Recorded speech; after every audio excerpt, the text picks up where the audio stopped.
এমন হাজবেন্ড আমিও তো ডিজার্ভ করি। নুসরাত হেসে নিয়ে বলে।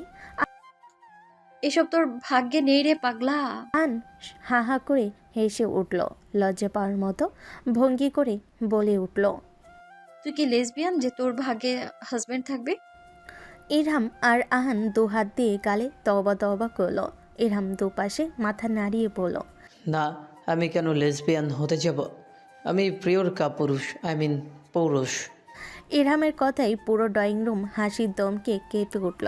ইসরাত এবার কথা বলল তাদের মধ্যে। সে শান্ত কণ্ঠে আরাম করে সবার মাঝে বসে বলতে লাগলো। যা আমি দোয়া করে দিলাম নুসরাতের মতন ওয়াইফ ম্যাটেরিয়াল একটা মেয়ে তোদের ভাগ্যে যেন জোটে। আন লাফ মেরে উঠে দাঁড়ালো।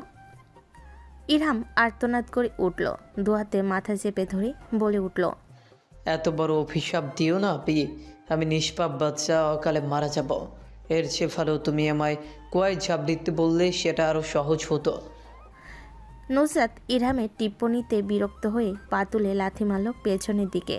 ব্যঙ্গোত্তক গলায় ইরহামকে নকল করে আওড়ালো। এত বড় অভিশাপ দিও না আপি। আমি নিষ্পাপ বাচ্চা, অকালেই মরে যাব। তো মরে যা না, আমরা কি আটকে রেখেছি তোকে? ইরহাম নিজেও নুসরাতের কাঁধে দুটো কিল বসালো ধূপধাপ করে। রাগী কণ্ঠে বলল।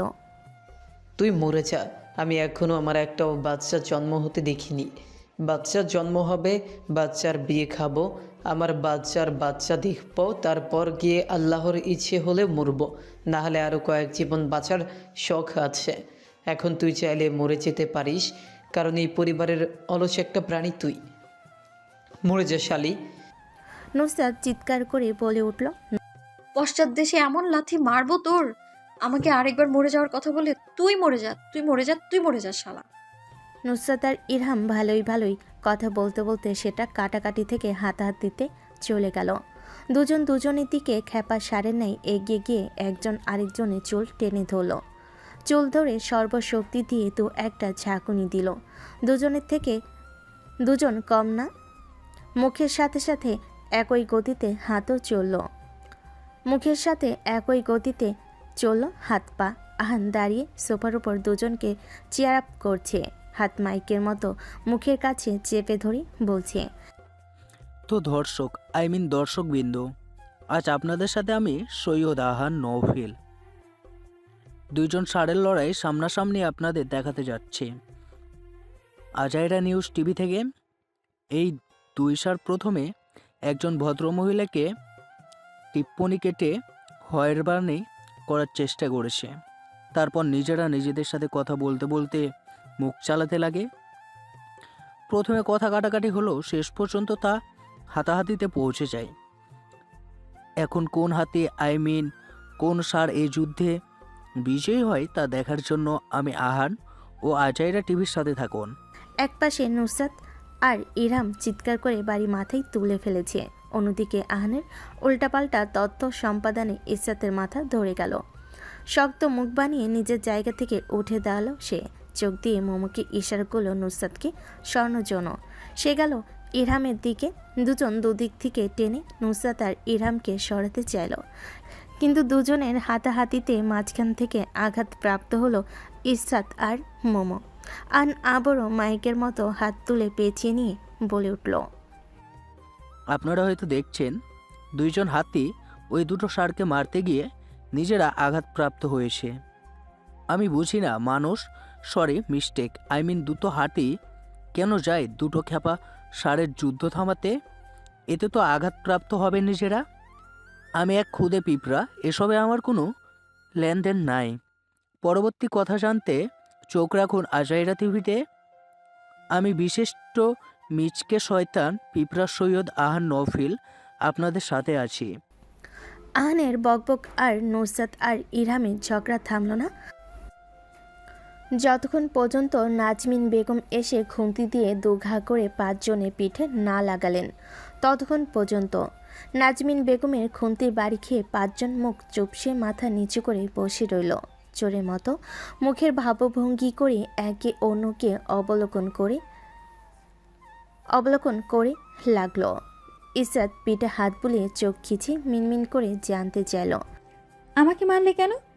নাজমিন বেগম তেরে এসে বললেন। চুপ, একদম চুপ।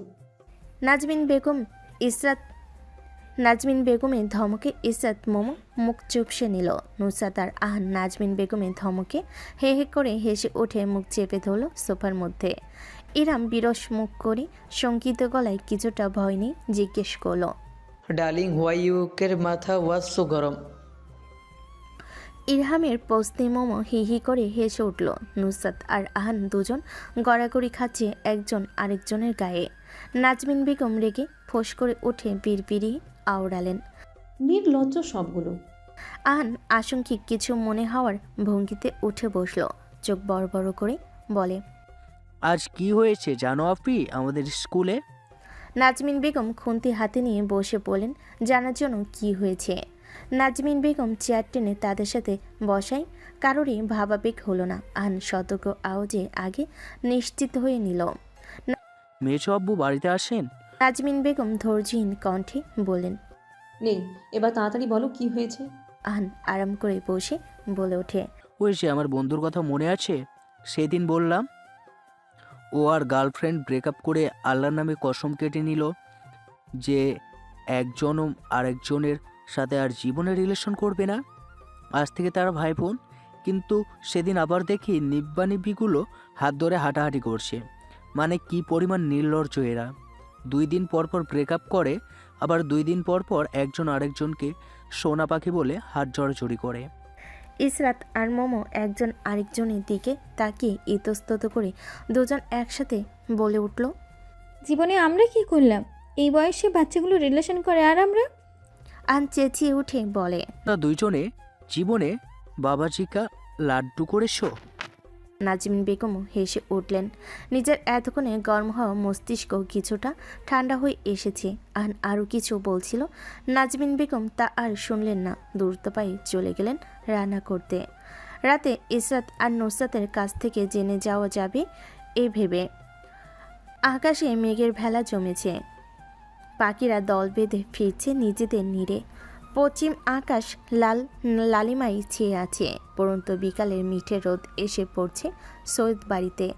পর্দা টেনে রাখার জন্য সেই রোদটা ভেদ করে ভেতরে প্রবেশ করছে না। ড্রয়িং রুমের সোফায় বসে কিছু একটা চুপচাপ ভাবছেন হেলাল সাহেব, মুখ গম্ভীর করে রাখা। নিজের মনে চাল চালছেন, হাত স্থির নেই সোফার উপর। তা দিয়ে বারবার হাত বোলাচ্ছেন নিজের আধো পাকা ছোট ছোট দাড়িতে। হেলাল সাহেবের চিন্তায় ভাটা দিয়ে কর্কশ কণ্ঠে প্যান্টের পকেটে রাখা ফোনটা বেজে উঠল। হেলাল সাহেব নড়চড়ে বসে ফোনটা ধরে কানে লাগালেন। হ্যালো। মুখ দিয়ে বের করতেই ওপাশ থেকে এসমামের নাকি কান্নার স্বর ভেসে এলো। এসমাম বলছে, স্যার। হেলাল সাহেব নাক কুচকে জিজ্ঞেস করলো, কি? নিজ মনে দুটোকে গালি দিতে ভুল করলেন না। কোন আজব এসে তার মাথায় পড়েছিল যে এদের মতো 2 মাথা মোটা গাধাকে সে ইসরাতের উপর নজর রাখার জন্য দিয়েছিল। আর তার বিতৃষ্ণা আরও একটু বাড়ি দিয়ে এহসান বলে ওঠে, জি স্যার। হেলাল সাহেব দাঁতে দাঁত চেপে জিজ্ঞেস করলেন, সাকলের মতো স্যার স্যার না করে বলো কি হয়েছে? এসমাম ফোনের ওপাশ থেকে হু হু করে কেঁদে উঠল। চোখের কোণে জমা হওয়া একটা পানি হাতে নিয়ে মুছে দুঃখে ভারাক্লান্ত মনে বলে, স্যার, ম্যাম আমাদের ধরে ক্রিকেট ব্যাট দিয়ে পিটিয়েছে। হেলাল সাহেবের মুখ দিয়ে অনাকাঙ্ক্ষিতভাবে শব্দগুলো বের হয়ে আসলো। নিজের মুখে হাত চেপে ধরে ফিসফিস করে জানতে চাইল, কিভাবে? স্যার, আমরা ম্যামের উপর নজর রাখছিলাম, হঠাৎ করে উনি কোথায় উদয় হয়ে গেলেন।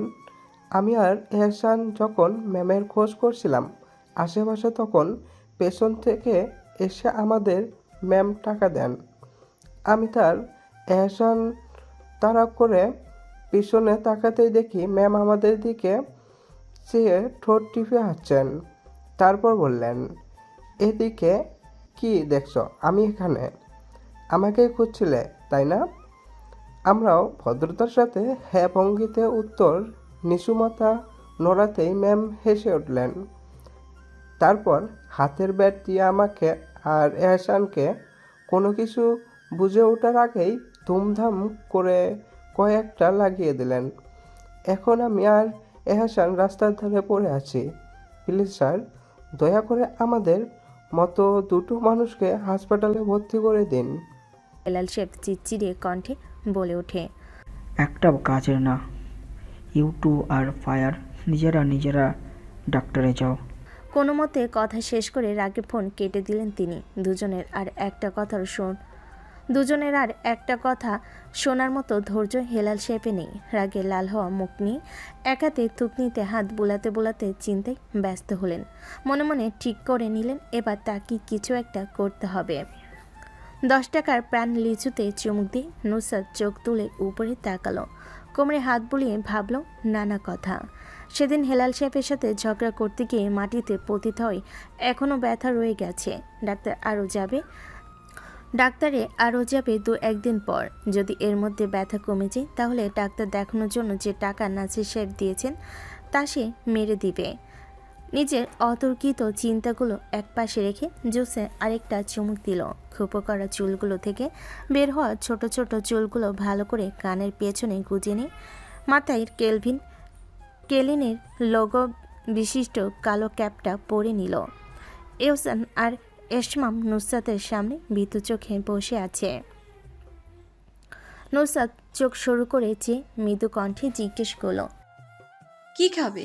নিজের হাতের 10 টাকার জুসের বোতলটা এগিয়ে দিল সামনের দিকে। এহসান আর এশমাম দুপাশে মাথা না ভঙ্গিতে নাড়তেই নুসরাত বলে উঠল, গুড।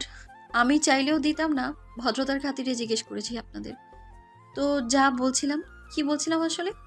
দুজন একসাথে বলে উঠল, তো বসে আছো কেন? যখন আমি কিছু বলছিলাম না, আজব মানুষ, বসে বসে আমার মুখ দেখছো কেন? যাও নিজেদের কাছে বিদেয় হও। এহসান আর এশমাম উঠে দাঁড়ালো। কিছুক্ষণ আগের ব্যাটের বাড়ি খাওয়ার হাঁটতে গিয়ে বেগ পোহাতে হলো। পা টেনে টেনে চলে যেতেই সেখানে সে উপস্থিত হলো ইরহাম। নিজের পকেট থেকে ফোন বের করে দিয়ে নুসরাতের উদ্দেশ্যে বলল, একটা অ্যাস্থেটিক পিক তুলে দিত। নুসরাত ফোন হাতে নিয়ে ইরহামের ঘুরিয়ে ফিরিয়ে কয়েকটা পিক তুলে দিতে দিতে বলে ওঠে, নতুন ট্রেন্ডিংয়ে একটা ভিডিও আসছে, ওটা দেখেছিস? হ্যাঁ। ইরহাম অবাক চোখে চেয়ে বলে ওঠে, নতুন ট্রেন্ড ভিডিও এসেছে আর তুই আর আমি এখনও তৈরি করিনি, এমনকি আমি জানিও না। ইরহাম এগিয়ে আসতে নুসরাত জিজ্ঞেস করল, তুই আমাকে জানাসনি কেন? নুসরাত সে কথার উত্তর দিল না। মৃদু কণ্ঠে বলে উঠল, সেটা ছাড়, চল ট্রেনটা খেয়ে দিই। ট্রেন্ডের মায়ের বাপ করে ছেড়ে দিই আমি আর তুই মিলে। তারপর ভিউ আর ভিউ, আমি আর তুই ভাইরাল। ইরহাম গোল গোল চোখে চেয়ে মাথা নাড়ালো। নুসরাতকে জিজ্ঞেস করল, আগে বল কোন ট্রেনটা? নুসরাত কপাল কুঁচকে হালকা গলায় বলে ওঠে, ওই যে হাত ঘুরিয়ে ঘুরিয়ে করে, কি যেন, স্নিকার স্নিকার স্নিকার, ওয়াইফি ওয়াইফি ওয়াইফি। ইরহামে নুসরাতকে সূত্রে দিয়ে বলে, স্নিকার নয়, স্নাইপার। ওই একই হলো। ইরহামের হাত থেকে মোবাইলটা কেড়ে নিয়ে ঘাসের উপর ধূপ করে বসে পড়ল নুসরাত। ইরহাম নুসরাতকে বসে যেতে দেখে নিচেও পাশ ঘেঁষে বসে পড়ল ঘাসের উপর। নুসরাত পকেট থেকে টেনে টিস্যু বের করে আনলো। ইরহাম পাশে বসে কোনো প্রশ্ন ছাড়া চুপচাপ চেয়ে দেখল নুসরাতের কর্মকাণ্ড। নুসরাত টিস্যুর টুকরো 2 হাতের তালুতে মলে নিজের পায়ের চতুর্থ আঙ্গুলে পরে নিল। ইরহামের পায়ের আঙ্গুলেও টিস্যুর টুকরো দিয়ে গোলাকার আংটি বানিয়ে পরিয়ে দিল। তারপর মোবাইল হাতে তুলে নিল। গান বেজে উঠতেই ইরহাম ক্যামেরায় নিজের পায়ের দিকে তাক করে চতুর্থ আঙ্গুল ক্যামেরার সামনে এনে দোলাতে লাগলো। ব্যাকগ্রাউন্ড বিটের সাথে মিলিয়ে নিজের গলায় গেয়ে উঠল, হেডা হেডা হেডা হেডা। অতপর নুসরাতের পায়ের দিকে ক্যামেরা ঘুরিয়ে নিল। নুসরাত হেসে উঠল এমন ট্রেন্ডের বিনাশ করতে গিয়ে। তাই নিজেও ইরহামের মতো ব্যাকগ্রাউন্ড বিটের সাথে মিলে পায়ের আঙ্গুল নাচাতে নাচাতে গেয়ে উঠল। ভিডিও তৈরি করে নিজেদের টিকটক আইডিতে পোস্ট করে দিল। তারপর উঠে দাঁড়াতে দাঁড়াতে নিজেদের দিকে তাকিয়ে দুজনেই হেসে দিল। নুসরাত এক হাতে ইরহামের কাঁধ জড়িয়ে নিতে নিতে বলে উঠল, একদম ট্রেন খায়া দিছি তুই আর আমি মিলে। দেখি এবার কে বানাই স্নিকার স্নিকার স্নিকারের ভিডিও। ইরহাম নিজেও হেসে উঠল। নিজের হাত দিয়ে নুসরাতের 2 কাঁধ ধরে হাঁটা ধরল। বাড়ির পথে যেতে যেতে দুজনের সাথে দেখা হলো সুরভির সাথে। সুরভির সামনে দাঁড়িয়ে ইরহাম কথা বলতে নিলে সে পাশ কাটিয়ে চলে গেল। ইরহাম গোল গোল চোখে পিছু ফিরে চেয়ে দেখল সৌরভীর মুখ ঘুরিয়ে চলে যাওয়া।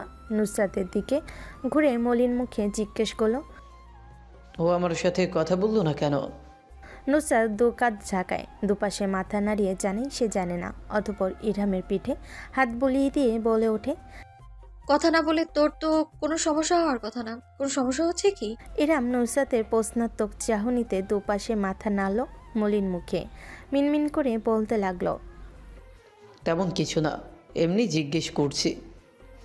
ইরহাম কথার উত্তর দিয়ে সামনের দিকে চুপচাপ হাঁটতে লাগলো। নুসরাত শুধু তীক্ষ্ণ চোখে লক্ষ্য করলো ইরহামের হঠাৎ করে মুখ কালো করে নেওয়া।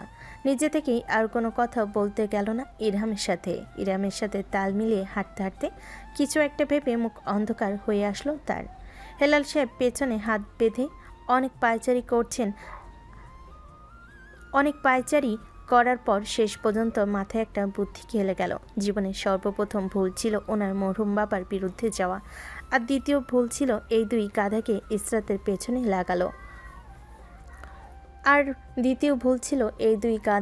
ইসরাতের পেছনে লাগানো।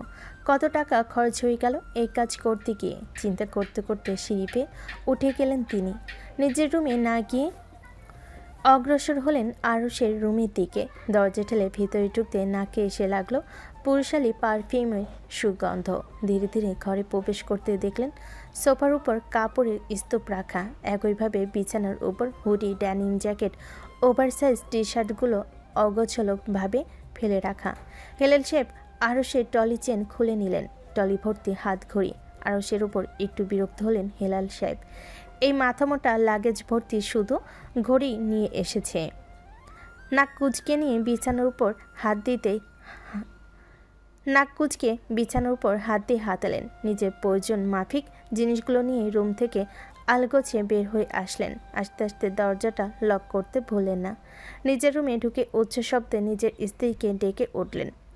লিপি বেগম মৃদু কণ্ঠে জবাব দিল, আসছি। কিয়ৎকাল কেটে গেল। লিপি বেগম এসে রুমে প্রবেশ করলেন। রুমের দরজা হালকা লাগিয়ে নিয়ে সামনে তাকাতেই একজন অপরিচিত ব্যক্তিকে দাঁড়িয়ে থাকতে দেখলেন। মুখ দিয়ে বের হয়ে আসলো আত্মচিৎকার।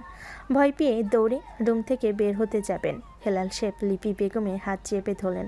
ফলকাটার ছুরি চেপে ধরলেন লিপি বেগমের গলায়। লিপি বেগম চোখ বড় বড় করে কাঁদো কাঁদো কণ্ঠে জিজ্ঞেস করলেন, কে আপনি? আমার হাজব্যান্ড কোথায়? হেলাল সাহেব কথার উত্তর দিলেন না। হাতের ছুরিটা আরেকটু দাবিয়ে ধরলেন লিপি বেগমের গলায়। লিপি বেগম বিরস মুখে ভয়ে ঢোক গিলে নিয়ে পেছনে সরে গেলেন। পায়ের সাথে পা পেঁচে ধাক্কা খেলেন দেওয়ালের সাথে। ভয়ে শঙ্কিত হওয়া চেহারাই বলে উঠলেন, দয়া করে ছেড়ে দিন। আমি কি করেছি? আমার স্বামী বা কোথায়? হেলাল সাহেব স্ত্রীর ভয়ে শঙ্কিত হওয়া চেহারা দেখে হা হা করে হাসলেন। হাতের ছুরি ছুঁড়ে ফেলতে ফেলতে মুখ থেকে কালো ওয়ান টাইম মাস্ক খুলে নিলেন। চোখ ছোট ছোট করে লিপি বেগমের উদ্দেশ্যে বললেন, নিজের স্বামীকে চিনলে না লিপি? আজকে প্রমাণ হয়ে গেল 30 বছরের সংসারে তুমি আমাকে এখনো ভালো করে চিনতেই পারোনি। কি ভয়টাই না ছিল তোমার চোখে। লিপি বেগম যখন বুঝলেন এতক্ষণ যাকে অপরিচিত আগন্তুক ভেবেছিলেন সে আর কেউ নয় তার স্বামী, তখন মেজাজ চড়ে গেল দপদপ করে। দাঁতের দাঁত চেপে স্বামীর বেশভূষা দেখলেন। গলবিলে তিতা কথা চেপে মাথা ঠান্ডা করে জানতে চাইলেন, এমন কার্টুন সেজেছেন কেন? হেলাল সাহেব স্ত্রীর দিকে তেসরা চোখে তাকালেন। আয়নার সামনে দাঁড়িয়ে আগ পিছে দেখতে দেখতে বলেন, কোথায় কার্টুন লাগছে? ভালোই তো লাগছে। আবারও আয়নার সামনে দাঁড়িয়ে চুলে হাত বোলাতে বোলাতে বলেন, আরশের কাপড় একটু বেশি হ্যান্ডসাম লাগছে মনে হচ্ছে। লিপি বেগম কথা বললেন না। দাঁতে দাঁত চেপে দাঁড়িয়ে হাতের মুঠোয় কাপড় একদলা চেপে ধরলেন। নিজেকে স্বাভাবিক রাখার বৃথার চেষ্টা করে জিজ্ঞেস করলেন, এই নাটক সাজিয়েছেন কেন? হেলাল সাহেব চুল ভালো করে সেট করে নিলেন। গায়ে পারফিউম ব্যবহার করে মুখে একটু লোশন লাগিয়ে নিলেন। ডেনিম জ্যাকেটের কলার ঠিক করে নিয়ে মাথায় ব্যাকেট হ্যাট পরে নিলেন। ডেনিম জ্যাকেটের বোতাম টেনে লাগাতে পারলেন না। স্ত্রীর উদ্দেশ্যে বলেন, সামান্য পেট উঁচু হওয়ায় বোতামগুলো লাগছেই না। লিপি বেগম তাচ্ছিল্য করে হেসে উঠলেন। হেলাল সাহেবকে উদ্দেশ্য করে বলেন, সামান্য পেট উঁচু হাসালেন আপনি। তাহলে কি বেশি উঁচু হয়ে গেছে? হেলাল সাহেব মাস্ক পরে নিয়ে উদ্বেগপূর্ণ কণ্ঠে জিজ্ঞেস করলেন। লিপি বেগম নিরর্থক অভিমত পোষণ করলেন। হেলাল সাহেব আবারও স্টাইল করে একটা ব্যাগ কাঁধে ঝুলিয়ে নিতে নিতে স্ত্রীকে জিজ্ঞেস করলেন। আজকে একটু বেশি হ্যান্ডসাম লাগছে, তাই না? লিপি বেগম নাক কুঁচকালেন, ঠোঁটে ব্যঙ্গাত্মক হাসি ঝুলিয়ে বলে উঠলেন। জি, অনেক বেশি হ্যান্ডসাম লাগছে আপনাকে। হেলাল সাহেব রুম থেকে বের হতে হতে বললেন। শেষ পর্যন্ত স্বীকার করলে আমি এখনও হ্যান্ডসাম। আমাকে হিংসা করো, তা কি আমি বুঝি না? যতই হিংসা করো লিপি, আমার মতো হ্যান্ডসাম হতে পারবে না। লিপি বেগম অতিষ্ঠ হয়ে গেলেন নিজের স্বামীর এমন ব্যবহারে। টিপ্পনি কেটে ও কি কঠোর প্রশস্ত করে স্বামী পিছু পিছু রুম থেকে বের হয়ে আস্তে আস্তে জিজ্ঞেস করলেন। আপনার মতো কে হতে চাই? আমার বয়ে গেছে আপনার মতন হব বলে। হেলাল সাহেব হেসে উঠলেন, সিঁড়ি বেয়ে বড় বড় পা ফেলে নামতে নামতে বলে উঠলেন। আমি সবই জানি। হ্যাঁ, আমি সবই জানি। হিংসা করো আমাকে এই রূপের জন্য। যৌবনকালে আমাকে বিয়ে করার জন্য তুমি দেওয়ানা ছিলে, আর আজ আমাকে মোটা বলে অপমান করছো। ভালো হয়ে যাও লিপি, ভালো হতে টাকা লাগে না। লিপি বেগম কোনো শব্দ ব্যয় করার আগেই হেলাল সাহেব বাড়ি থেকে বের হয়ে গেলেন। পেছন থেকে চেঁচানোর স্বর এলো লিপি বেগমের। তিনি জিজ্ঞেস করলেন। আরে কোথায় যাচ্ছেন এত সেজে গুজে, সেটা তো বলে যান। হেলাল সাহেবের পুরুষালী গম্ভীর কণ্ঠে স্বর ভেসে এলো বাড়ির বাহির থেকে। তোমার জন্য একজন সুন্দরী সতীনের ব্যবস্থা করতে যাচ্ছি। নুসরাত আর নাছির সাহেব ইসরাতের বারান্দায় বসে চায়ের আড্ডা দিচ্ছেন। দুজনেই চায়ের আড্ডায় জমে উঠেছে এতক্ষণ। নুসরাত চায়ের চুমুক দিয়ে নাছির সাহেবকে জিজ্ঞেস করল। আব্বা কেমন চলছে আপনার ব্যবসা? নাছির সাহেব নিজেও চায়ে এক চুমুক দিলেন। আশেপাশে চোখ বুলিয়ে বাড়ির পরিবেশ দেখতে দেখতে বলেন। ভালো। কবে থেকে এসে বসছো ওখানে? নুসরাত হাই তুলে বলল। নিচের হুডির ক্যাপ টেনে মাথায় তুলে নিয়ে একবার তুলে বসলো বেতের সোফার উপর। অলস ভঙ্গিতে বলে উঠল। আব্বা আমার দ্বারা এসব সম্ভব না। নুসরাত অনীহা নিয়ে উত্তর করতে নাছির সাহেব তড়াক করে একপাশে ভুরু কুচকে জিজ্ঞেস করলেন। কেন? নুসরাত চাই চুমুক দিল। হালকা হাতে ভুরু কুচকে নিয়ে বলে উঠল। ইন্টারেস্ট নেই আব্বা, আপনি তো জানেন। তারপরেও কেন জিজ্ঞেস করছেন? ইসরাতকে বলুন না বসার জন্য। নাছির সাহেব কিছুটা বিরক্তি নিয়ে নুসরাতের দিকে তাকালেন। চোখের মনে সামান্য কুঞ্চিত করে নিষ্প্রভ কণ্ঠে বলেন। ওই কাপড়েরটা সামলাচ্ছে তুমি না, মেকআপ আর পারফিউম সামলাও। নুসরাত কান খোঁচালো সামান্য, চোখ আশেপাশে ঘুরিয়ে বলল। হবে না আমার দ্বারা। নাছির সাহেব কিছু বলার আগে গেটের দিকে তীক্ষ্ণ চোখে তাকিয়ে নুসরাত উঠে দাঁড়ালো। ইশারা দিয়ে না করলো নাছির সাহেবকে কথা বলার জন্য।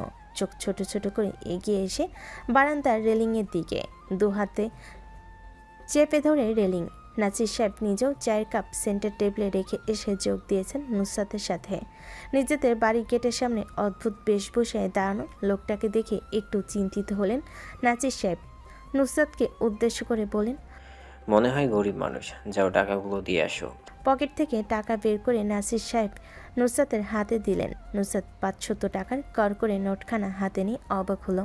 বিস্ময় প্রকাশ করে উপরে তুলে ভালো করে সূর্যের আলোয় দেখে নেয় আসল নাকি নকল। নাছির সাহেব নুসরাতের এমন কাণ্ডে বিস্মিত হন। অবাক কণ্ঠে জিজ্ঞেস করেন। কি হয়েছে? এভাবে আলো নিয়ে টাকা দেখছো কেন? আসলে আব্বা দেখছিলাম টাকা আসল নাকি নকল। আপনি তো আবার কাউকে 500 টাকা দেওয়ার মানুষ না। এত টাকা আপনার পকেট থেকে কিভাবে বের হয়েছে তাই ভাবছি আমি। নুসরাত নাছির সাহেবের কথায় উত্তর ঝটপট দিল। রেলিংয়ে ধরে সামান্য উকি দিতে দেখে অদ্ভুত পোশাক পরিহিত লোকটা পাইপের কাছে এসে দাঁড়িয়ে হাত দিয়ে চেপে ধরে আছে। নুসরাত চোখ প্রশস্ত করে সতর্ক গলায় চিৎকার করে উঠল। নাছির সাহেব কাজ ঝাঁকিয়ে ফিসফিসিয়ে বলল। আবার চোর চোর চোর দিনে দুপুরে চুরি করতে চলে আসছে। চলুন, এভাবে আর বসে থাকা যায় না। চোরকে আপনি 500 টাকা দিতে চাচ্ছেন আর চোর আপনার বাড়ি লুটপাট করতে চলে আসছে। আজ একটা চোরকে উচিত শিক্ষা দিতেই হবে। নুসরাত টেনে নিয়ে গেল নাছির সাহেবকে নিজের সাথে। বাড়ি থেকে বের হতে হতে মাঝারি সাইজের দুটো লাঠি হাতে নিল সে।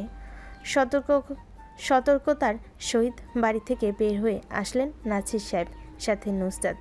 নাছির সাহেবকে নুসরাত চোখ দিয়ে ইশারা করতে নাছির সাহেব লাফ দিয়ে গিয়ে লোকটার গলা চেপে ধরলেন নিজের হাতের ভাঁজে। লোকটা যাতে চিৎকার করতে না পারে তাই এক হাতে মুখ চেপে ধরলেন। নুসরাত লোকটার সামনে দাঁড়িয়ে হাতের লাঠিটা মাটির ওপর ভর দিয়ে রেখে নাক টানল। তারপর নাছির সাহেবের উদ্দেশ্যে বলল, আব্বা, চোর তো দেখি ব্র্যান্ডের চোর, শ্যানেলের পারফিউম ইউজ করেছে সে। নাছির সাহেব কাঁধে হাতের কবজা দিয়ে একটা মেরে নিচের দিকে ঝুঁকিয়ে রাখলেন অদ্ভুত বেশভূষা ধারী লোকটাকে। নাছির সাহেব রাগী কণ্ঠে বলেন, হয়তো ছাগলটা কোথাও থেকে চুরি করেছে পারফিউমটা। নুসরাত উপনিস মাথা নাড়িয়ে নাছির সাহেবের কথায় সমর্থন জানালো। হাতের লাঠি তুলে লোকটাকে মারতে গিয়ে থেমে গেল। তর্জনী আঙ্গুল ঠোঁটে রেখে বলে উঠল, আব্বা, এই চোর তো দেখি বড়লোকস চোর। মাথায় ব্র্যান্ডেড ব্যাকেট হ্যাট লাগিয়েছে, আবার কাপড় চোপড়ও ব্র্যান্ডেড। তাহলে আমাদের বাড়িতে কি চুরি করতে আসছে সে?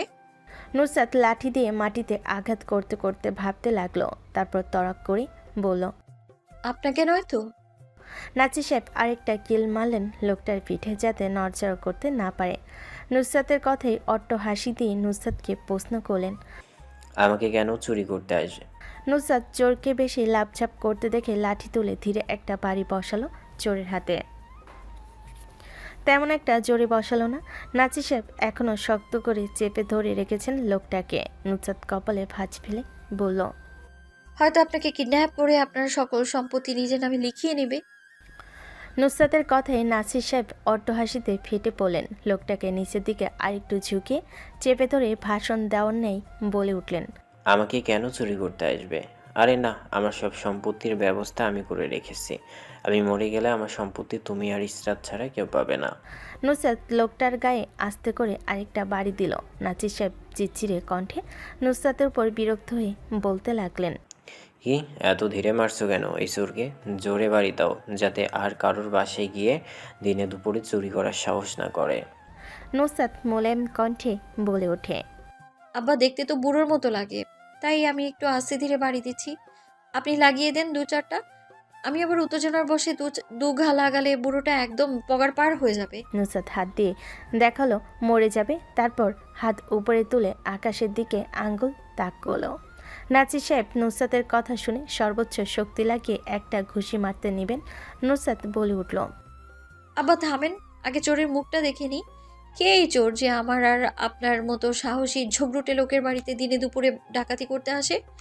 আমাদের বিষয়ে এই বুড়োকে কি কেউ জানায়নি নাকি? নুসরাত লাঠি দূরে ছুঁড়ে ফেলে লোকটার সামনে এসে দাঁড়ালো। হাত ঝাড় দিয়ে লোকটার মুখ থেকে থাপা মেরে খুলে নিল ব্যাকেট হ্যাটটা। এতক্ষণ লোকটার চোখ ব্যাকেট হ্যাটের আড়ালে ঢেকে থাকলো, এবার তা দৃশ্যমান হয়ে গেল। নুসরাত লোকটার চোখের দিকে না তাকিয়ে নাছির সাহেবের দিকে তাকিয়ে বলে উঠল, আব্বা, এবারটা মাথা দেখতে আপনার বিদেশ ফেরত আম্বানি বুড়ো ভাইয়ের মতো মনে হচ্ছে। নুসরাত নাছির সাহেবের সাথে কথা বলতে বলতে লোকটার মুখ থেকে টেনে হিসে মাস্ক খুলে নিয়ে আসলো। নাছির সাহেবের দিক থেকে চোখ ফিরিয়ে আনতে আনতে বলল, দেখি সোনার চাঁদ, তোর সোনা মুখটা দেখি, কত বড় সাহস তোর! আমি নুসরাত নাসির এই বাড়িতে উপস্থিত থাকতে তোর চোরের এত বড় সাহস যে আমাদের বাড়িতে ঢুকে চুরি করার ধান্দা করস? হ্যাঁ? নুসরাত মাছের মতো হাঁ করে চেয়ে রইল লোকটার দিকে। নাছির সাহেব নুসরাতকে কথা বলতে বলতে এমন করে থেমে যেতে দেখে অবাক হলেন। ফিকে হয়ে যাওয়া কণ্ঠে জিজ্ঞেস করলেন, কি হয়েছে? একদম তোমার মুখ চুপসে গিয়ে হা হয়ে গেল কেন?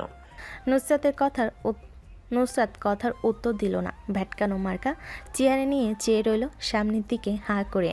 নাছির সাহেব লোকটার পেঁচানো গলা ছেড়ে দিয়ে সামনে আসতে আসতে নুসরাতকে ধাক্কা দিয়ে বলেন, দেখি সর তো, এমন হা করে আসিস কেন? কার এমন মুখ দেখলো? নাছির সাহেব নিজেও থমকে গেলেন। নিজের বড় ভাইকে সামনে দাঁড়ানো দেখে কিয়ৎকালের জন্য থমকালেন। জিহ্বার ডগায় থাকা কথাগুলো মিলিয়ে গেল নিমিষে। হেলাল সাহেবের রাগে কর্মর করে ক্ষুব্ধ চোখে দুজনের দিকে তাকিয়ে আছেন। নুসরাত ঢোক গিলে নিজের হাঁ করা মুখ বন্ধ করে নিল। জিপা দিয়ে ঠোঁট মুছে নাজির সাহেবের দিকে ফিরে তাকালো। নাজির সাহেবও একই সময় নুসরাতের দিকে অপ্রস্তুত ভঙ্গিতে তাকিয়েছেন। বাপ মেয়েকে একসাথে দুজনের দিকে তাকিয়ে থেকে মাথা নাড়ল। নুসরাত ইশারা করলো নাজির সাহেবকে আগে কেটে পড়ার জন্য। তাই নাজির সাহেব আলগোছে হেলাল সাহেবের লাল হয়ে যাওয়া চোখের দিকে এক পলক চেয়ে নিয়ে বড় বড় পদক্ষেপে বাড়ির দিকে চলে গেলেন। নুসরাত মনে মনে নিজেকে বলল, পালা নুসরাত পালা। হেলাল সাহেবের দিকে চোখ বুলাতেই শুভ্রমুখে রাগের প্রতিফলন দেখল। চোখ উপরে তুলতে চোকাচুকি হলো রক্তবর্ণের চোখগুলোর সাথে। নুসরাত নাছির সাহেবের পেছন থেকে প্রশস্ত গলায় চিৎকার করে ডেকে উঠল, আব্বা, ও আব্বা, আমাকে একা রেখে আপনি পালাচ্ছেন?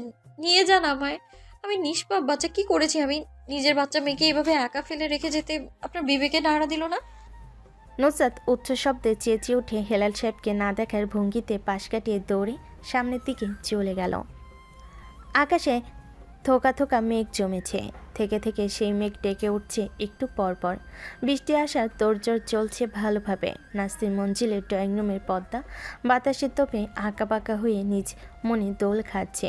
ঝিরিঝিরি বৃষ্টি নীল দিগন্তে পড়তেই ঠান্ডা আবহ এসে প্রবেশ করল নাসির মঞ্জিলে। বিদ্যুৎ সংযোগ ছুটল তখনই।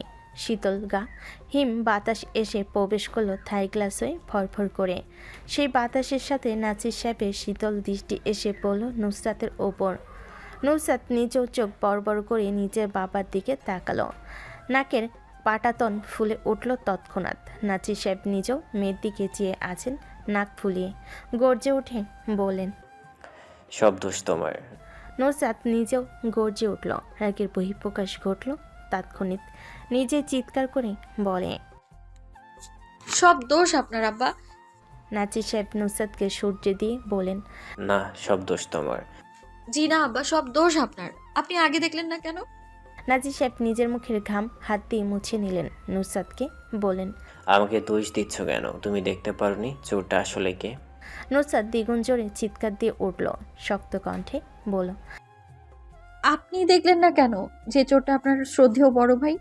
আমাকে দোষ দিচ্ছেন এখন কেন আপনি? আব্বা মেনে নিন, সব দোষ আপনার। নাসির সাহেব মানলেন না। নুসরাতকে দোষারোপ করে বলে উঠলেন, বললেই হলো সব দোষ তোমার। আমি তো চোর বলিনি, তুমি আগেই বলেছো চোর। আব্বা, চোরকে আমি আগে দেখিনি, আপনি দেখেছেন আগে। নুসরাত অস্বীকার করো না। তুমি কি মিথ্যাবাদী? এখন আমাকে ফাঁসিয়ে দিচ্ছ। দোষ তোমার আর চাপাচ্ছ আমার উপরে। তুমি আগে দেখেছিলে। আমি তো আরও মানবতা দেখিয়ে কিছু টাকা দিতে চাইছিলাম, কিন্তু তুমি চোর বলে লাথি নিয়ে বের হয়ে গেলে বড় ভাইকে মারতে। নুসরাত চোখ তীক্ষ্ণ করে বলে ওঠেন, আব্বা কি মিথ্যেবাদী আপনি? নিজের নিষ্পাপ ভোলাভালা চেহারার নাদান বাচ্চাকে ফাঁসিয়ে দিতে আপনার লজ্জা করলো না? এত বড় আরোপ নিয়ে কিভাবে বেঁচে থাকবো আমি? একদম আরাম করে বেঁচে থাকবো সারা জীবন। আপনি মানতে বাধ্য আব্বা, সব আপনার কারণেই হয়েছে।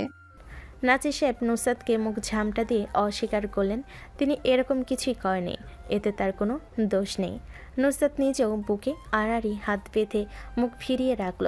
শরীরের প্রতিটি শিরা উপশিরা সোজা করে টান টান হয়ে দাঁড়িয়ে রইল নিজেকে সত্য প্রমাণ করার জন্য। সময় কাটল দুজনে। চুপচাপ দাঁড়িয়ে থাকতে থাকতে পা ব্যথা শুরু হলো।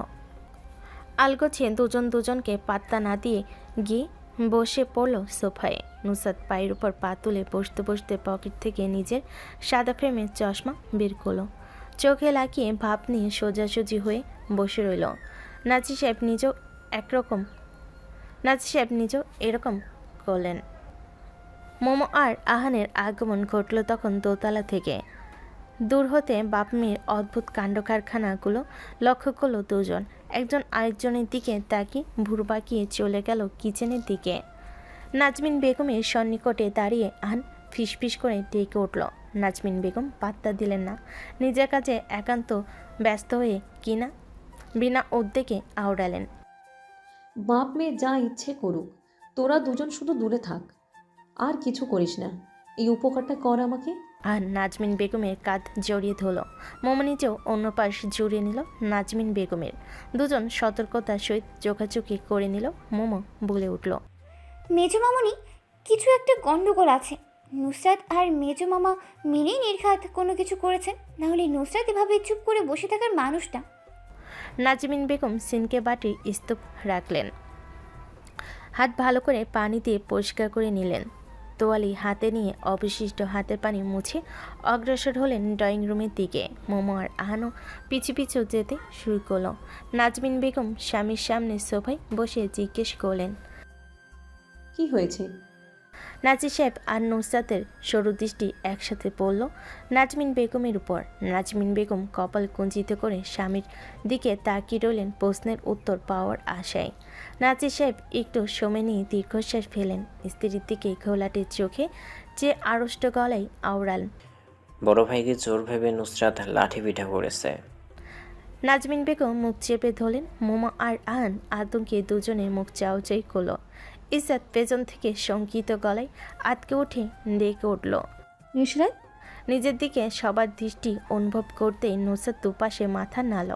নিজেকে নির্দোষ প্রমাণ করতে ঝটপট বলল, আম্মা আব্বার সব দোষ এখন আমার উপর চাপাচ্ছেন।